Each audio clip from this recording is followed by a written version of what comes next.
대통령과 아베 총리가 중국에서 15개월 만에 정상회담을 열었습니다. 45분 동안 진행된 회담에서 한일 정상은 관계 개선의 뜻을 모았지만 강제징용 해법을 두고 이견을 이어갔습니다. 선거제 개편안에 대한 필리버스터가 23시간째 이어지고 있습니다. 취지와 다르게 여당도 찬성 토론에 임했는데 요수인지 꼼수인지 짚어봅니다. 청와대 선거 개입 의혹을 수사 중인 검찰이 울산경찰청뿐 아니라 경찰 메신저 서버를 관리하는 정부통합전산센터도 압수수색한 것으로 TV조선 취재에서 확인됐습니다. 검찰은 청와대 파견경찰의 메신저를 통해 수사 상황이 청와대로 보고됐을 가능성을 따져보고 있습니다. 오늘 오후 광양제철소에서 폭발로 추정되는 화재가 발생해 5명이 부상했습니다. 폭발로 200m 떨어진 곳까지 쇳덩이가 날아들었습니다.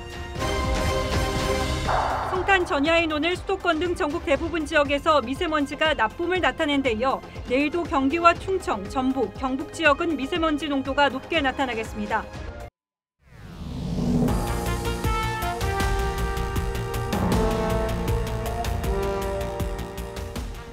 여러분 안녕하십니까? 뉴스9의 신동욱입니다. 성탄 전야인데 오늘도 뉴스는 여전히 험악하고 살벌한 소식들이 많습니다.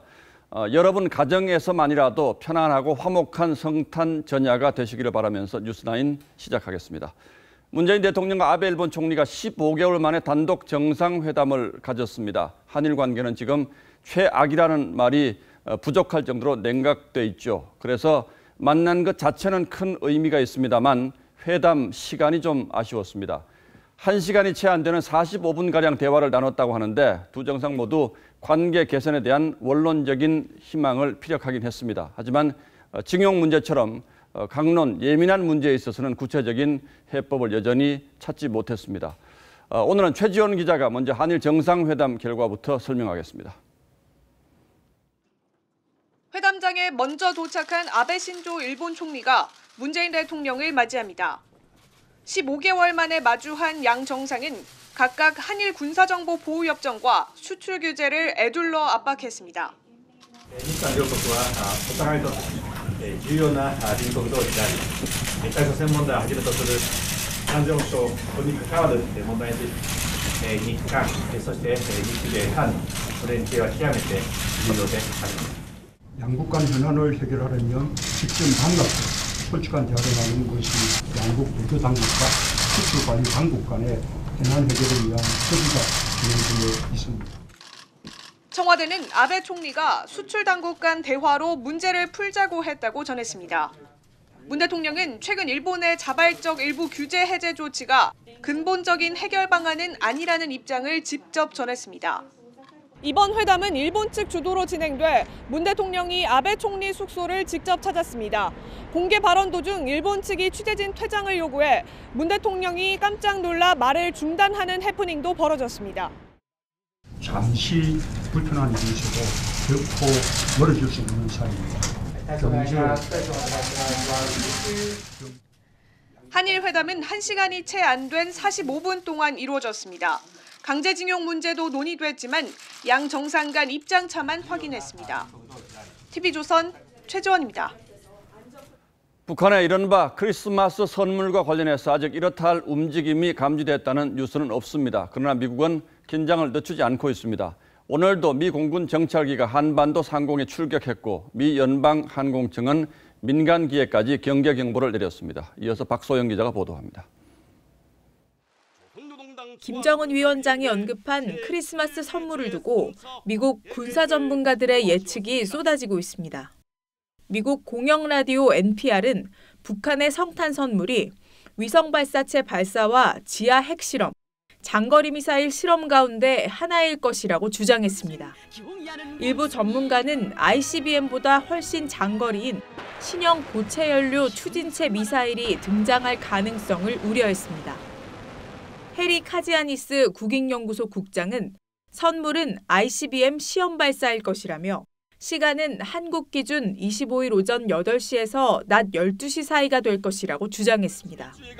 북한의 선물이 군사 도발이 아닌 새로운 강경책일 거란 관측도 나왔습니다.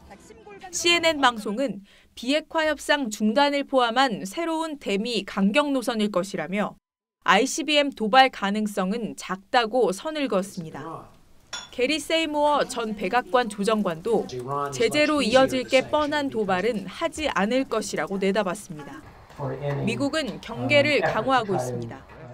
미 공군 정찰기 E-8C 조인트 스타즈가 오늘 오전 한반도 상공에 출격해 대북 감시 임무를 수행했고 리벳 조인트도 사흘 연속 한반도에 전개됐습니다. 미 연방항공청은 연말 연초 북한 도발에 대비해 민간 여객기에 경계 경보를 발령했습니다. TV조선 박소영입니다. 앞선 보도에서 조인트 스타즈라는 미국의 정찰기 이름이 나왔고 요즘 이 밖에도 생소한 미 공군의 정찰 자산이 많이 등장합니다. 이런 최신의 무기들이 한반도를 주목하는 지금의 상황이 어떤 의미를 가지는지 지금부터 하나하나 따져보도록 하겠습니다. 자, 강동원 기자. 예. 북한이 크리스마스 선물, 즉 도발을 예고했기 때문에 이러는 거죠? 예. 그만큼 상황이 이례적이라고 보고 있는 건가요? 그러니까 사실 정찰기를 한반도 상공에 띄웠다는 것 자체는 이례적인 건 아닙니다. 예. 정찰기 임무가 원래 이 군사적인 위험을 비밀리에 감시하는 것이기 때문에 과거에도 한반도 상공에는 자주 등장을 했었습니다. 다만 이번처럼 미국이 공개적으로 자신들의 핵심 정찰기가 왔다는 것을 알렸다는 점은 북한에게 우리가 다 보고 있으니까 허튼 짓 할 생각 마라. 이런 시그널을 보냈다고 할 수가 있겠습니다. 그러니까 정찰 그 자체보다는 공개에 더 큰 의미가 있다 이렇게 봐야 되겠군요. 예. 자, 그럼 오늘 한반도 상공에 출격했다는 조인트 스타즈라는 건 어떤 특징이 있습니까? 그러니까 조인트 스타즈라는 이제 정찰기는요, 실전 경험이 굉장히 많은 미국의 핵심 지상 감시 정찰기입니다. 9에서 12km 상공에서 지상군의 움직임을 세세하게 살펴볼 수가 있는데요.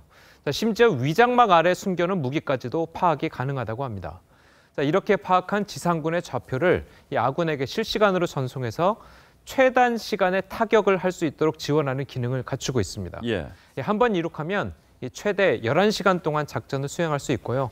항속 거리는 9,270km에 이른다고 합니다. 그러니까 이걸로 지상을 내려다보면 북한의 ICBM 도발 움직임까지 다 포착이 됩니까? 예, 그렇다고 볼 수가 있겠습니다. 미국은요, 지난 2017년 북한이 ICBM 발사에 성공했다고 발표한 후에 또다시 도발을 감행할 것이라는 예측이 나오니까 한미연합훈련 진행 중에 이 조인트 스타즈를 한반도 상공에 출격을 시켰었습니다. 당시 북한은요, 조인트 스타즈가 한반도 상공에 있을 때는 도발을 하지 않다가 한미연합훈련을 끝으로 조인트 스타즈를 비롯해서 미국의 항공모함들이 돌아가자 바로 ICBM을 시험 발사하기도 했었습니다. 그럼 이번에도 역시 조인트 스타즈가 돌아가고 난 다음에 북한이 도발을 할 수도 있겠네요, 그럼? 그런데 이번은 조금 다릅니다. 이번에 조인트 스타즈는요, 미국이 한미연합훈련 시기에 보낸 것이 아닙니다. 자, 거기다가 이 조인트 스타즈 외에도 다수의 미국 정찰기가 한반도에 한꺼번에 출격을 했을 가능성도 제기가 되고 있고요. 예. 특히 ICBM을 추적할 수 있는 정찰기 코브라볼도 있는 것으로 알려졌습니다. 그리고 미 해군의 탄도미사일 추적함 이 하워드 로렌젤 역시 남해 일대를 중심으로 대북 감시에 나선 것으로 알려졌습니다. 자, 이것만 보더라도요, 미국이 이번 상황을 얼마나 심각하게 볼 수 있는지 알 수가 있겠습니다. 예, 그렇군요. 어쨌든 북한의 이런 크리스마스 선물 정말 달갑지 않군요. 예, 강동원 기자 잘 들었습니다.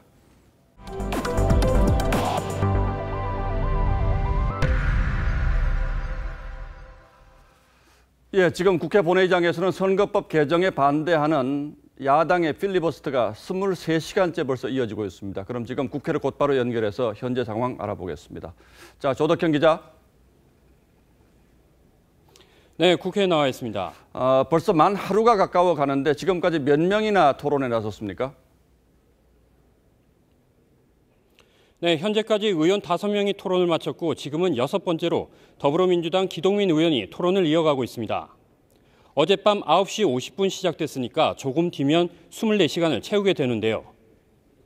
어제 가장 먼저 토론에 나선 한국당 주호영 의원은 3시간 59분, 이후 민주당 김종민 의원이 4시간 31분, 세 번째로는 한국당 권성동 의원이 단상에 올라 4시간 55분을 쉬지 않고 토론을 이어갔습니다. 네 번째로는 여당의 최인호 의원이 3시간 39분 동안 발언을 했는데요. 이후 지상욱 의원은 오후 3시부터 5시 50분까지 2시간 50분 토론했습니다. 자, 이번 임시국회까지 계속 이렇게 토론을 하겠다는 거죠. 그럼 언제까지 이게 이어지는 겁니까? 네, 지금 진행 중인 임시회 회기는 성탄절인 내일까지 여는 것으로 어제 표결이 이루어졌습니다. 이에 따라 오늘도 밤새 토론이 이어지고 이후 내일도 밤 0시까지 지금 형태대로 토론이 이어지게 될 예정입니다. 이후 26일에는 민주당이 해놓은 임시회 소집 요구에 따라 새로운 임시회가 다시 열리게 되는데요. 이 새로운 임시회의 회기 시작과 함께 선거법 개정안은 표결에 들어가게 됩니다. 한국당을 뺀 민주당 등 4+1 협의체는 이런 식으로 공수처법과 검경수사권 조정법, 유치원 3법 등을 처리할 계획입니다. 국회에서 TV조선 조덕현입니다. 예, 그런데 이번 필리버스터에서는 아주 이례적이고 이상한 일도 벌어졌습니다. 야당 의원이 아닌 여당 의원들까지 토론에 참여해서 결과적으로 시간을 끄는데 도움을 준 셈이 됐는데 어떤 이유에서 이렇게 된 건지 유병수 기자가 취재했습니다.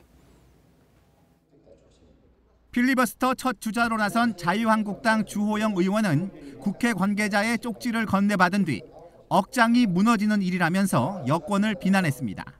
문희상이라는 분의 참 끝도 봤고 오늘 일이 저는 역사에도 기록되고 헌법 교과서에 나올 거라고 봅니다. 필리버스터를 완전히 껍데기 만든 사람. 김종민 의원 등 6명의 민주당 의원과 정의당 이정미 의원이 찬성 필리버스터를 신청하고 문 의장이 허락한 점을 문제 삼은 겁니다. 필리버스터는 무제한 토론을 통한 합법적 의사 진행 방해로 소수 세력이 법안 처리를 막기 위한 최소한의 저항 수단입니다. 자유한국당 의원들은 필리버스터 뜻도 모르는 바보 행위, 기네스북 등재감이라고 비판했습니다. 법안을 발의한 의원들이 필리버스터 시간까지 잘라먹는 것은 야권의 입까지 틀어막자는 게 아니냐는 겁니다. 민주당은 국회를 공론화의 장으로 만들기 위해서라고 설명했습니다. 무제한 허용하되 그 무제한 토론이 시작된 회기 내에서까지만 무제한 토론을 하게 돼 있습니다. 어떤 소수파라도 국회를 멈추게 할 수는 없습니다. 국회를 한국당의 동무대로 만들 필요는 없다는 뜻입니다. TV조선 유병수입니다. 예, 그런데 유병수 기자도 지적한 것처럼 이 필리버스터는 다수당의 법안 강행 처리를 막기 위해서 소수당의 무제한 발언을 허용해서 표결을 저지할 수 있게 만든 제도죠. 그런데 보신 것처럼 이번 필리버스터에는 여당 의원들이 대거 등장하는 아주 이례적인 일이 벌어졌습니다. 뿐만 아니라 되도록 길게 발언을 하기 위해서 기저귀를 착용하고 나온 의원이 있었는가 하면 동료 의원 발언 중에 대놓고 잠을 자고 책을 보는 등 갖가지 진풍경이 벌어졌습니다. 서주민 기자가 취재했습니다. 신발을 벗은 자유한국당 주호영 의원은 기저귀까지 사용한 것으로 알려졌습니다. 반면 다음 발언자였던 더불어민주당 김종민 의원은 달랐습니다. 의장님. 예. 혹시요, 그 지난번에는 그 잠깐 화장실을 허락해줬다고 하는데 이번에는 어떻습니까? 그럼 그렇게 합시다. 3분 안에 다녀오는 걸로.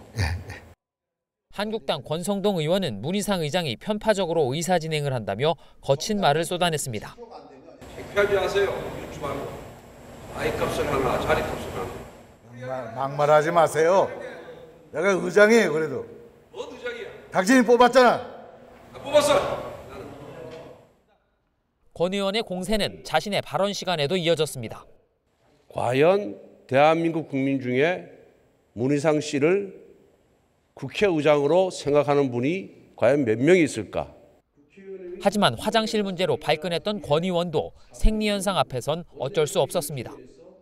의장님, 화장실 좀 다녀야 되겠습니까? 듣는 의원들도 곤욕입니다. 앉은 채로 졸거나 엎드려 자는 의원까지. 의장, 부의장도 예외가 아닙니다. 책을 보거나 스마트폰으로 동영상을 보는 등 딴짓하는 의원들도 다수 눈에 띄었습니다. TV조선 서주민입니다. 자, 국회 상황이 이런데 장외 신경전도 치열합니다. 범여권의 선거법 개정안에 맞서 자유한국당이 정당 득표만을 겨냥한 비례한국당을 만들겠다고 선언하자 민주당도 좀 다급해졌습니다. 아직 겉으로 내색은 하지 않고 있습니다만 내부적으로는 그렇다면 우리도 비례민주당을 만들어야 하는 것 아니냐는 얘기가 나오고 있다고 합니다. 내년 총선이 유례없는 대혼란 속에서 치러질 가능성이 높아지고 있습니다. 보도에 이태희 기자입니다. 민주당 이원욱 원내수석이 비례민주당의 필요성을 거론한 문자 메시지를 보는 장면이 언론 카메라에 포착됐습니다. 외부 전문가는 이 수석에게 민주당이 비례당을 만들지 않으면 자유한국당이 의석수 절반을 쓸어간다고 언급했고 이 수석은 감사하다고 답했습니다. 전문가로부터 받은 것으로 보이는 선거법 관련 보고서 문건도 담겨 있었습니다. 민주당은 그동안 비례한국당 창당을 꼼수라고 비판해왔습니다. 비례한국당을 만들겠다고 공식적으로 선언했습니다. 연동형 비례대표제 도입의 이유가 된 표의 등가성을 오히려 훼손시키는 것이며 한국당은 이번 선거법 개정안의 불완전성을 민주당이 사실상 인정한 셈이라고 비판했습니다. 지금도 늦지 않았으니까 비례민주당을 만들든지 아니면은 이 선거법 개정안을 폐기시키십시오. 한국당은 비례한국당 창당을 공식화했습니다. 준준 연동형 비례대표제라는 이름이 해괴한 선거법이 얼마나 반헌법적이고 반문명적인지 그것을 만천하에 공개하고자 합니다. 이원욱 수석은 개인적으로 궁금해 문의했을 뿐이라며 비례민주당이 당 내부에서 논의되지는 않았다고 말했습니다. TV조선 이태희입니다. 저희가 선거법 개정 파문에 휩쓸려 큰 관심을 받지 못하고 있는 공수처법의 속 내용들을 연이어 점검해드리고 있는데 잘 살펴보니 문제점이 적지 않습니다. 오늘 지적할 내용은 검찰이나 경찰이 고위공직자의 범죄 혐의를 인지하는 즉시 공수처에 통보하도록 하는 조항도 있습니다. 이 조항은 막판 혼란 와중에 추가된 것으로 확인됐습니다. 그런데 더 큰 문제는 이 사안을 수사할지 여부도 공수처가 결정할 수 있도록 했다는 점입니다. 신정훈 기자가 보도합니다. 4+1 협의체가 합의한 공수처 설치 법안입니다. 검찰을 포함한 수사기관이 고위공직자 범죄 정보를 인지할 경우 즉시 공수처에 통보하도록 하고 있습니다. 원안에는 없던 내용입니다. 또 공수처장이 통보한 기관의 수사 개시 여부를 회신하도록 해 공수처가 자체적으로 수사 여부를 결정할 수 있도록 했습니다. 고위공직자에 대한 수사 기밀 파악과 통제까지 가능하게 되는 셈입니다. 이렇게 될 경우 유재수 감찰 무마 혐의로 구속영장이 청구된 조국 전 장관 건과 같은 수사가 원천 봉쇄될 수 있습니다. 공수처가 명백히 검찰을 지배하겠다는 것이며 지배의 목적은 살아있는 권력을 수사하는 것을 제지하겠다라는 것입니다. 검찰 관계자도 압수수색 전 단계에서 수사 정보가 외부로 유출되는 것이기 때문에 문제가 될 수 있다고 했습니다. 4+1 관계자는 특정 기관에 힘을 실어주자는 게 아니라 업무 공백이 생기지 않게 하자는 취지라고 해명했습니다. 이 관계자는 또 반대로 공수처가 불기소 결정을 할 경우 범죄 내용을 대검찰청에 이첩해야 한다는 부분도 추가됐다고 했습니다. TV조선 신정훈입니다. 예, 강상구 정치부장 나와 있습니다. 자, 강 부장 어서 오십시오. 예. 성탄 전야인데 국회가 열려 있으니까 정치부장도 퇴근을 못 하는군요. 예, 오늘 벌어질 일들은 앞서 저희 기자들이 하나하나 정리를 해드렸습니다만 좀 더 자세히 들어가 보죠.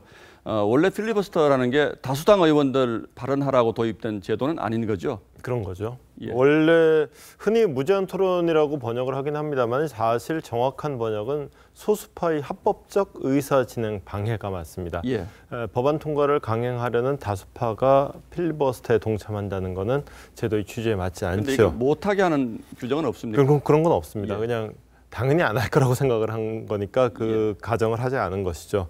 이게 2016년에 테러방지법 처리 과정에서의 필리버스터 경험 때문이라는 분석이 나옵니다. 당시에 민주당이 필리버스터를 9일 동안 진행을 했는데 그 과정에서 주장의 내용과 함께 진정성이 전달이 됐고 그래서 법안은 저지하지 못했지만 민심은 얻을 수 있었던 적이 있습니다. 예. 민주당은 그 효과를 막기 위해서 임시국회 회기를 제한하는 방법을 일단 필리버스터 기간을 줄여놨고 또 여당 의원도 참여하는 것으로 야당의 필리버스터 효과를 반감시키는 효과를 노린 것으로 보입니다. 예, 일종의 김빼기 작전 같은 거군요. 자, 속 내용으로 좀 더 들어가서 이번 선거법 개정안이 당초 취지에서 크게 멀어졌다 이런 평가가 나오는 이유는 뭔가요, 그럼? 이번 선거법 개정안의 가장 큰 특징이라면 역시 그 연동형 비례제 도입이죠. 예. 근데 일단 상한선을 두는 바람에 제도의 취지가 크게 훼손이 됐습니다. 그다음에 선거법 논의에서 소외됐던 한국당이 비례한국당을 창당한다는 그런 탈출구를 선택하겠다고 지금 공개적으로 선언을 한 상태죠. 예. 선거법을 주도적으로 만든 민주당은 비례당을 만든다고 나서기에는 조금 모양새가 좀 정치적으로 부담스럽게 됐죠. 예. 그런데 한국당이 의석을 가져가는 걸 뻔히 보고만 있기에는 이거 명분 때문에 안 되는데 하기에는 뭔가 좀 계속 스스로 손발을 묶어두기에는 모르겠습니다. 예. 장담하기는 좀 힘든 문제입니다. 상당히 의석수 손해를 많이 본다는 거잖아요. 그러니까요. 예. 네. 그래서 만약에 민주당이 고민 끝에 어쩔 수 없다. 당장 손해가 보이는데 뭐 만들지 뭐 어쩔 수가 있냐. 그래서 만든다면 그래서 거대 양당이 다 비례정당을 만든다면 연동형 비례제라는 이번 선거법 개정의 취지 자체가 무색해지는 셈이 될 가능성도 있습니다. 예, 어쨌든 뭐 민주당이 안 만들더라도 어쨌든 취지가 이미 많이 훼손이 됐습니다. 훼손이 된 거죠. 자, 그래도 이 이제 소위 4+1이라고 하는 이 합의 당사자들끼리는 그래도 우린 최선을 다했다 할 말이 있겠죠. 예, 민주당 이인영 원내대표는 군소야당 지도자들의 결단을 평가하면서 거대한 개혁이 시작됐다고 말했습니다. 하지만 윤호중 사무총장은 찬성해줘야 할 현역 의원들을 설득하는 데 한계가 있었다라고 털어놨는데 이게 아마 진실 내지 진심에 가까울 겁니다. 다만 이렇게 할 거면 뭐하러 불법 의원 사보임 논란까지 나오면서 선거법 개정안을 패스트트랙에 올렸냐라는 논란은 남습니다. 바른미래당 손학규 대표는 연동형 비례제가 누더기가 됐다. 사실 연동형 비례제라고 할 수 없다. 이렇게 말했습니다. 예. 정확한 평가인데 근데 또 손 대표 자신이 합의 당사자이기도 합니다. 자, 여러 가지 변수가 있긴 합니다만 최악의 경우라도 정의당은 뭐 한두 석이라도 더 얻을 수 있는 것으로 저희가 시뮬레이션 해보면 나오는데 바른미래당이라든지 또는 대한신당은 어쩌면 한 석도 득이 안 되는 경우도 생기지 않습니까? 그렇죠. 뭘 얻습니까? 그럼? 연동형 비례제만 보면은 사실 이걸 도입한다고 해서 딱히 더 이득을 볼 건 없는데 근데 기억을 불과 며칠 전으로 돌려서 선거법 상정의 마지막 관문이 과연 어떻게 열렸던가를 보면 뭡니까? 당초 패스트트랙에 올릴 때는 지역구 의석을 225석으로 줄인다 그랬어요. 그렇죠. 예. 그러다가 본격적인 협상이 시작됐을 때는 250석으로 다시 사실상 현 수준으로 복귀를 시켰다가 마지막 순간 딱 상정을 시킬 때는 253석 현행 의석과 정확히 같은 숫자를 올렸습니다. 이게 뭐냐?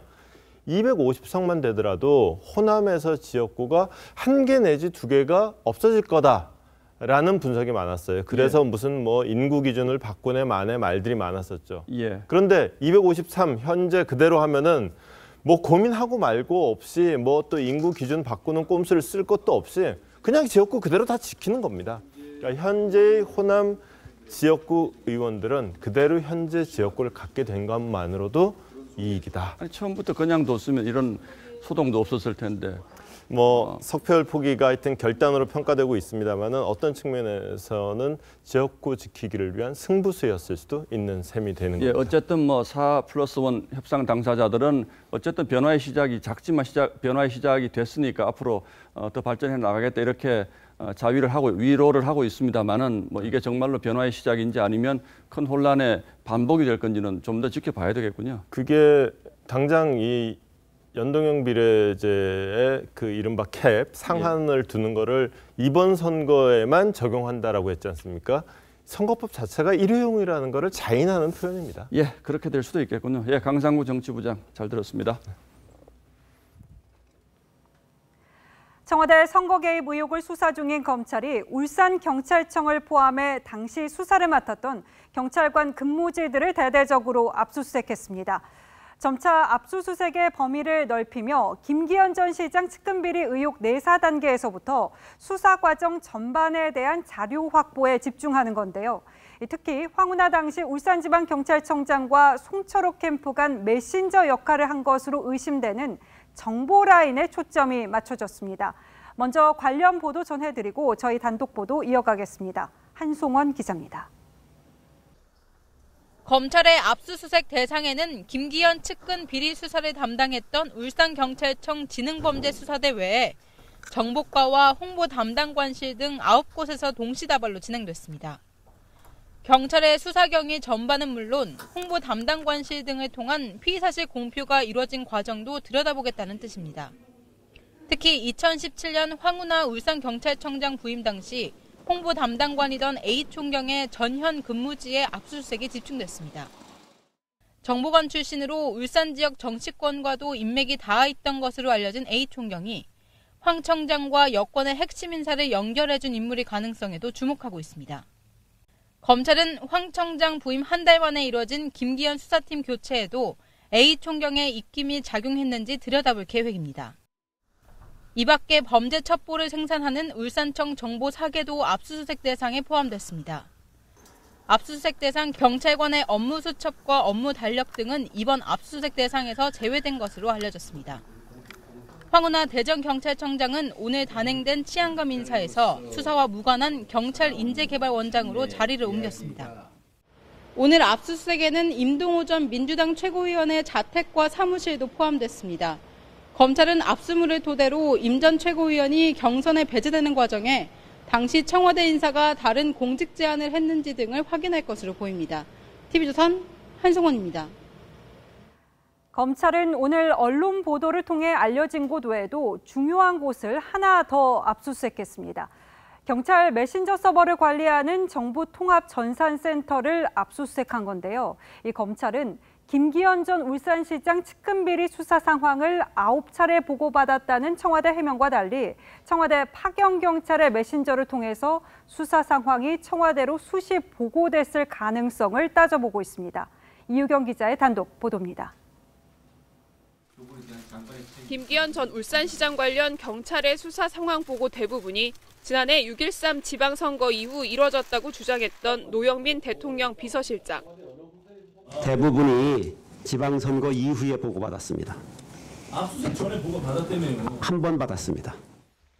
하지만 검찰은 청와대 해명과 달리 대다수 보고가 선거 이전에 이뤄진 것으로 보고 있습니다.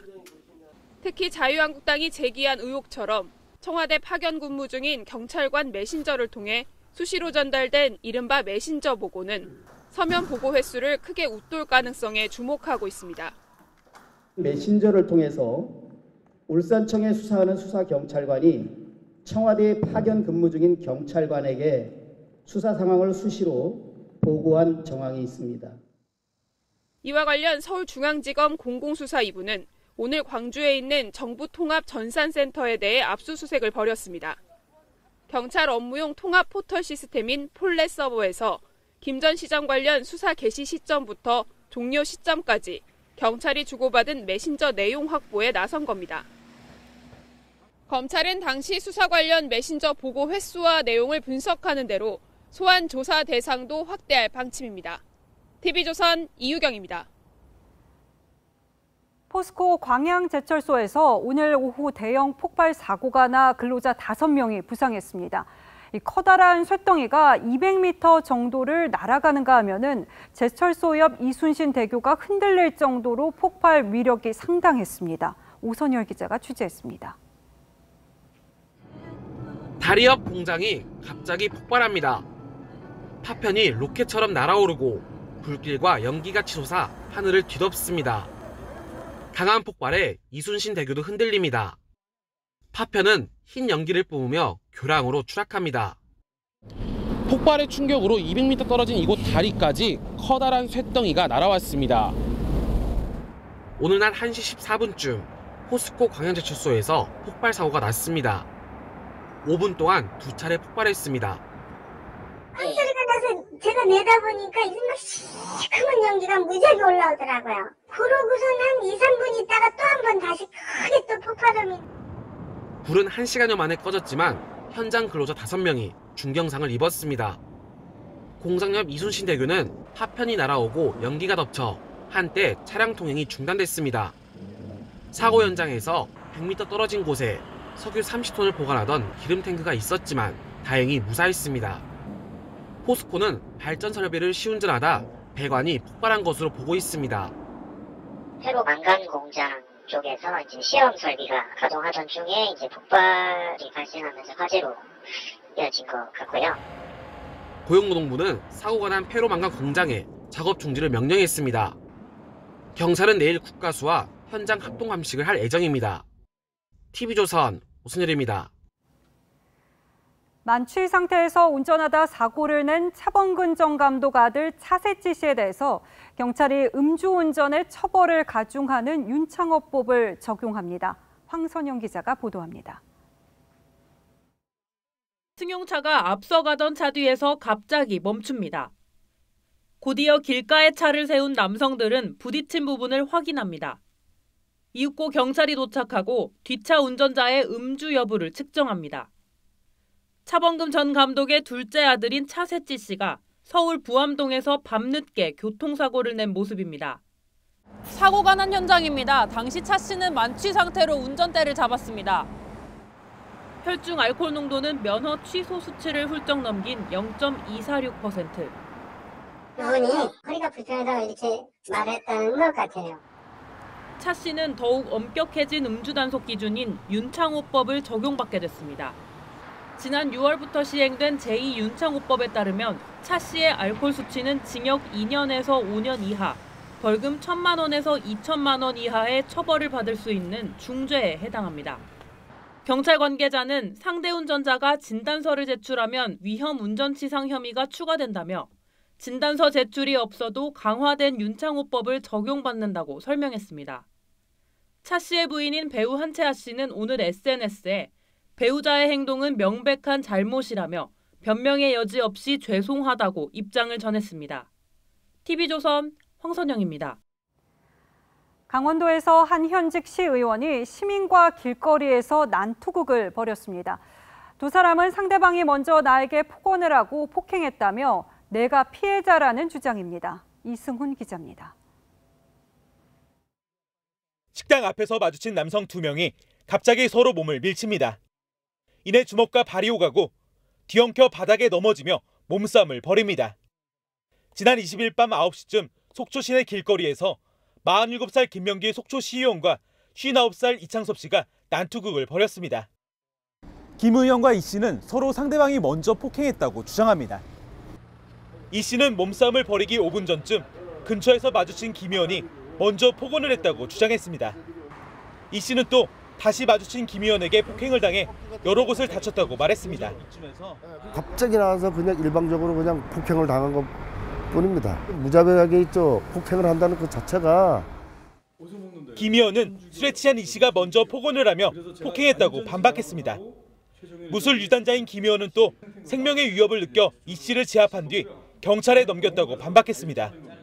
제가 그 사람을 제압을 하고 제가 신고를 했는데 의원이 일반 시민과 싸워버린 이런 모습으로 지금 치부가 돼가고 있습니다.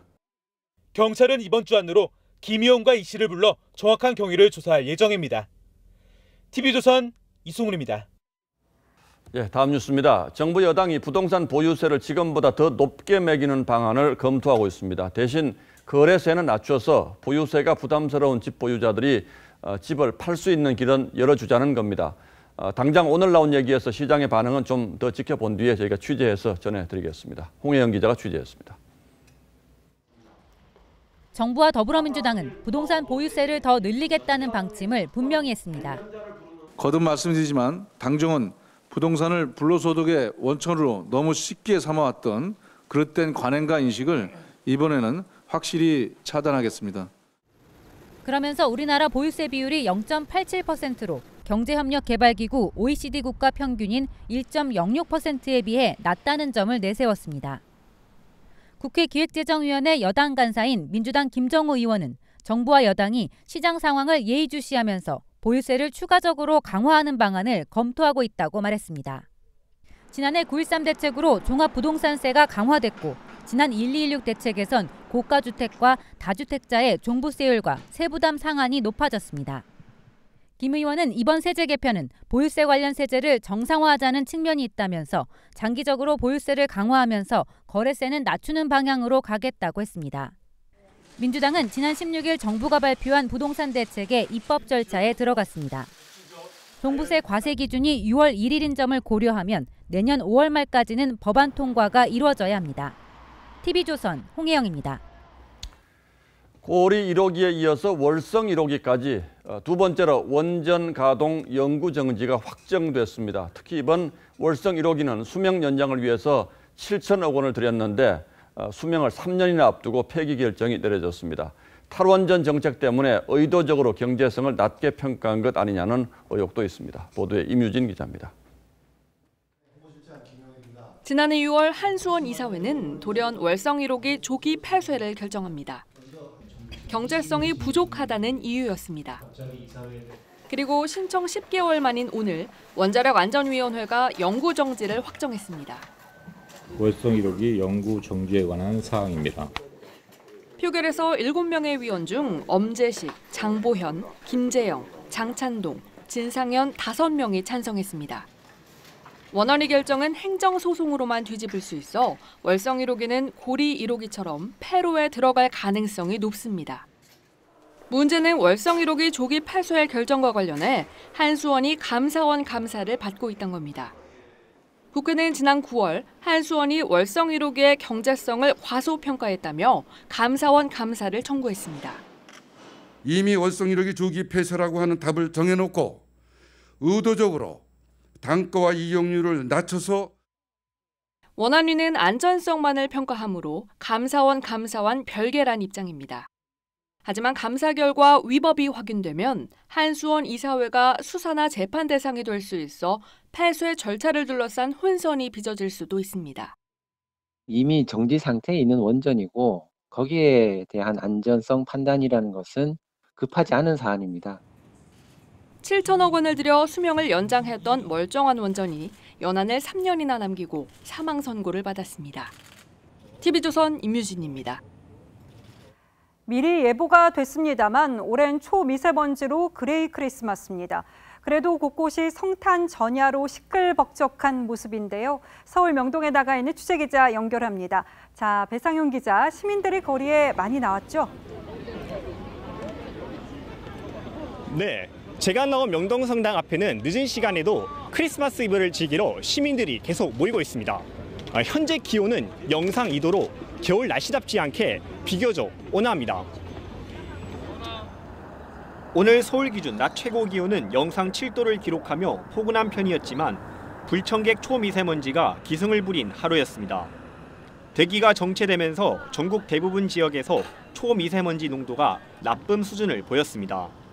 특히 서울의 초미세먼지 농도는 한때 61 마이크로그램으로 평소보다 서너 배가량 짙게 나타나기도 했고 현재도 전북은 39, 대전 55, 서울 44, 세종 72 마이크로그램으로 모두 나쁨 수준입니다. 하지만 낮부터 성탄절 이브를 즐기려는 인파가 몰리면서 명동 거리는 붐비기 시작했습니다. 오늘 미세먼지 있는데 크게 신경 쓰지 않고 이렇게 나와서 내 시간 보내러 나왔습니다. 한 해를 마무리하고 새해를 기대하며 희망을 가져보려 하지만 마음 한켠엔 경제 상황이 걱정되기도 합니다. 비즈니스를 하고 있는데요. 전년도에 비해서 매출이 한 30%, 40% 정도 다운돼 있습니다. 그럼 내년에는 모든 게 잘 회복됐으면. 성탄절 당일인 내일도 오늘처럼 낮 기온이 영상 7도에 초미세먼지 공기질 역시 전국적으로 나쁠 것으로 전망됩니다. 눈 없는 크리스마스 역시 4년째 이어질 것으로 보입니다. 지금까지 명동성당 앞에서 TV조선 배상윤입니다. 나 때는 말이야, 이 말 사용한 적 있으십니까? 이른바 꼰대 소리 나오는 이 표현이 요즘 2030 세대 사이에서 유행이 되고 있는데요. 무슨 연유인지 이루라 기자 리포트 보시죠. 펭수를 찾아온 선배가 인사가 불성실하다며 내뱉은 말. 야, 라떼는 말이야. 떼년 말이야. 펭수가 싫어하자. 이게 다 너 잘 되라고 하는 소리인데. 이게 다 너 잘 되라고 하는 소리인데. 나이나 지위가 높은 사람의 잔소리 행태라며 이걸 비꼬는 게 유행이 되고 있습니다. SNS 이모티콘에도 과자 봉지에도 등장했습니다. 한 과자 겉표지엔 라떼는 마리아를 말장난처럼 라떼는 마리아라고 바꾼 겁니다.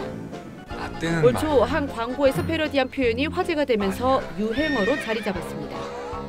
꼰대는 해외까지 진출했습니다. 영국 BBC 방송은 꼰대를 자신이 늘 옳다고 믿는 나이 많은 사람이라고 정의하기도 했습니다. 지난달 초 뉴질랜드 의회에선 기후변화 문제를 지적하는 20대 의원이 자신에게 야유를 한 다른 의원에게 직격탄을 날립니다. 베이비부머 세대를 일컫는 건데 우리식으로 됐어 꼰대라고 응수해 화제가 됐습니다. 사회 경제적으로 이제 청년층이 기성세대가 만들어 놓은 사회에서 불이익을 당하고 있다. 이런 인식이 생기면서 기성세대에 대한 반감이 커져서 안티 꼰대에 열광하는 시대. 혹시 여러분은 꼰대신가요? 라떼는 말이야. TV조선 이루랍니다.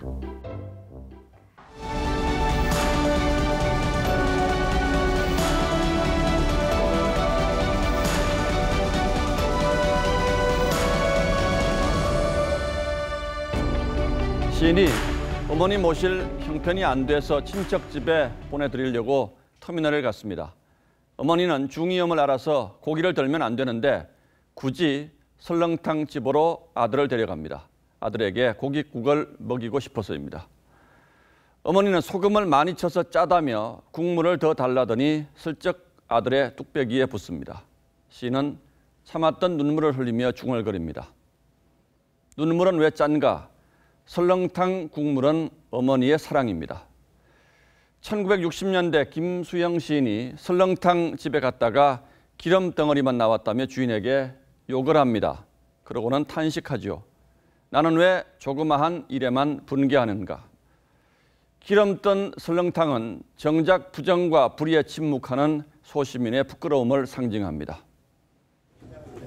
설렁탕도 기름 빼고 따기 빼고 소금까지 빼버리면은 맹물에 밥 말아 먹는 그 맛이 있겠느냐. 예, 우리 정치판의 현실이 바로 이렇습니다. 진한 설렁탕 국물을 만들려고 시작했는데 현실은 밥그릇 싸움하다가 맹탕이 돼버리기 일쑤입니다. 기름 빼고 따귀 뺀 4+1 선거법안이 꼭 그렇습니다. 민주당과 내군소 정당은 그동안 입만 열면 정치개혁, 선거개혁을 위한 선거법이라고 내세워왔습니다. 그런데 지난 1년 진흙탕 싸움 끝에 나온 누더기 법안에는 명분도 취지도 목적도 실종돼 버렸습니다. 국민은 선거계산법을 알 필요 없다던 심상정 정의당 대표의 말이 어떤 면에선 현실이 되어버린 셈입니다. 선거제도 개혁의 초심과 취지로부터 너무 멀리 왔고 하지만 이 와중에서도 누가 이익을 챙겼는지는 자명합니다. 그런데 한국당이 비례 한국당을 만들겠다고 하면서 손익계산이 갑자기 불투명해졌습니다. 그래서 남은 것은 의석 늘릴 욕심이 앞선 군소정당과 공수처법 처리에 이들의 표가 절실한 여당의 허망한 연합, 그들만의 리그뿐입니다. IMF 사태 이후 국민의 정치개혁 압력에 몰렸던 여야가 지난 2000년 개혁 법안을 내놓았습니다. 그런데 말만 개혁이고 자기네 밥그릇 늘리는 나눠먹기 일색이었죠. 결국 국민적 분노와 낙선 운동에 굴복해서 거두어 들어야 했습니다. 야합은 반드시 역풍을 맞기 마련입니다. 성탄 전야에 적절치는 않습니다만 정치판을 향한 노 시인의 일갈로 마무리하겠습니다. 꿀단지 옆으로 파리떼 꼬이듯이 참말로 가관이구나. 시정잡배 투전판. 12월 24일 앵커의 시선은 맹탕국물 선거법이었습니다.